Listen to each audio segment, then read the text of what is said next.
Pagkakan mo. Pauwi naman kasi sila. Ang kalabaw, nakasunod niya sa hanap buhay. Wala na lang bumagsak. Pakin mo isa. Baka na. Baka.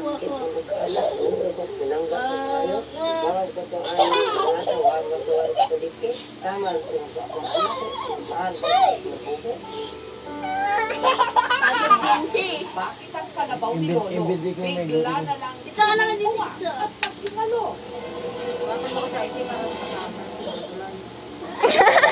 Nagsimula ang lahat ng Miyerkules. Napalataan ng 68 anyos na si Lolo Andres na may libreng bakuna sa bayan para sa mga alagang hayop ng mga taga-Naga sa Cebu. Ganda mo siya.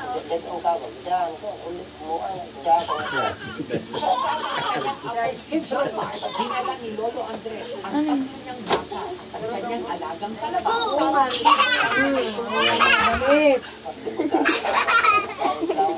Tawa na tawa. Pagdating sa bayan, sinabi nila Sabak naman, Itsu. Sabak naman po. wala naman ng mga nararamdaman. Sabak ko sa Mga ito ng pagpapurga. Pero mo tawa ito.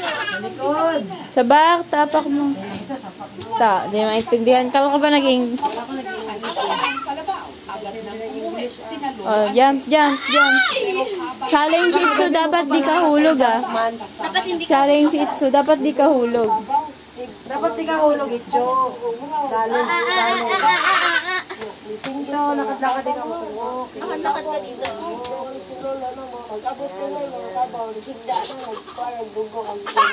Oo, nahulog na.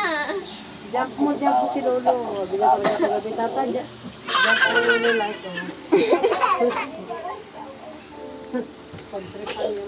Si Lolo Andres, wala nang nagawa ng mga oras na yun. Si Lolo Miller. Tinatapakan ng likod. Nakalabas talaga yung sa ilang ano na sa mga ano. Kumain ka.